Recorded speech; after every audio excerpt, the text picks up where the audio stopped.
Welcome to Here's How We Get There. It's the daily show filled with conversations about business and mental health in a down-to-earth style with real-world language. Now let's dive in with your co-hosts, Kenneth Shark Kinney and Trey Tucker. Okay, Shark, we have an uncertain economy, as we often do. There are signs pointing up, signs pointing down, but one trend for sure is that consumers are moving toward need-based products and goods. So what do you see and what do you notice? Yeah, so I think we were very spoiled for quite a few years with so much money sloshing around that we were in a one-spaced economy. And we've been that prior to the pandemic as well. But what you're starting to see, and what we've seen over the last several months anyway, and probably up close to a year, is we're shifting more towards a needs-based economy. Now, there are still a lot of anomalies out there. People are still wasting money on fun trips. International travel is not in your needs-based bucket.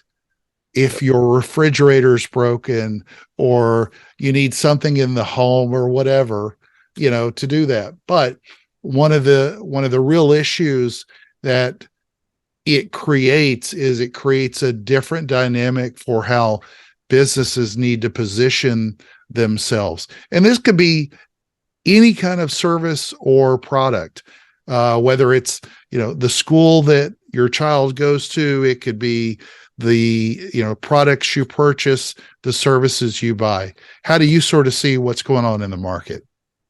Yeah, I see a lot of it with food.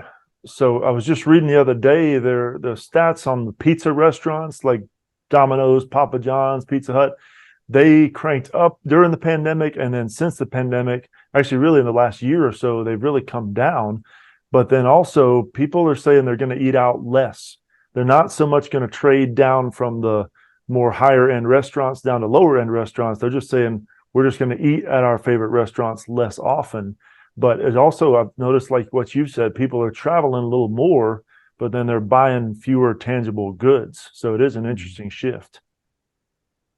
Yeah, it's unfortunate when you realize that these people that are wasting money on certain things, and I do the same thing. I don't need to go diving nearly as often as I do, or do I?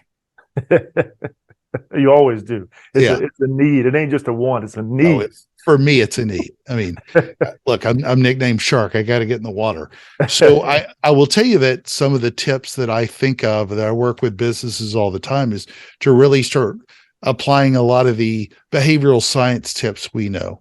And some of that is really leveraging into tapping into emotion. For example, fear. Fear is one motivational factor that makes people understand when they need to spend money on something versus when they want to spend something on. For example, if you don't take care of your roof today, it could have a problem tomorrow. And that creates a little bit of suspense and fear, if you will.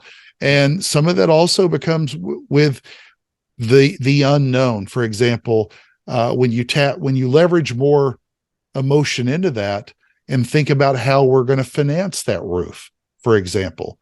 Mm-hmm.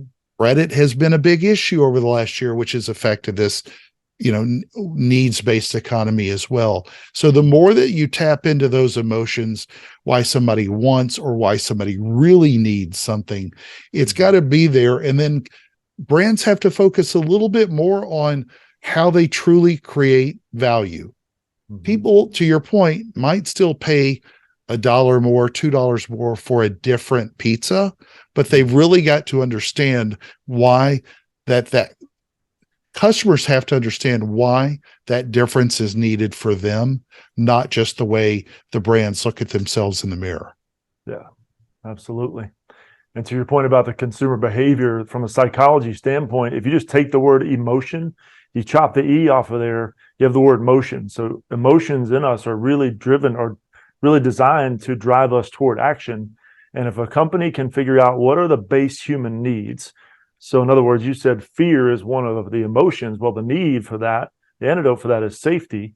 So if a company can tap into someone's need for safety, or another big need these days is for comfort, for certainty. So if companies can figure out how to tap into those things that we all want and need, whether it's fear, comfort, sex, what have you, then they can turn what used to be a desire or just a want for the product into an actual need. Well, Trey, I fear that this is the end of another great episode. So I'll see you on the next one. See you then. Thank you for joining Shark and Trey on the Here's How We Get There show. Make sure to rate, review, and subscribe to the show and visit here'showwegetthere.com. That's here'showwegetthere.com.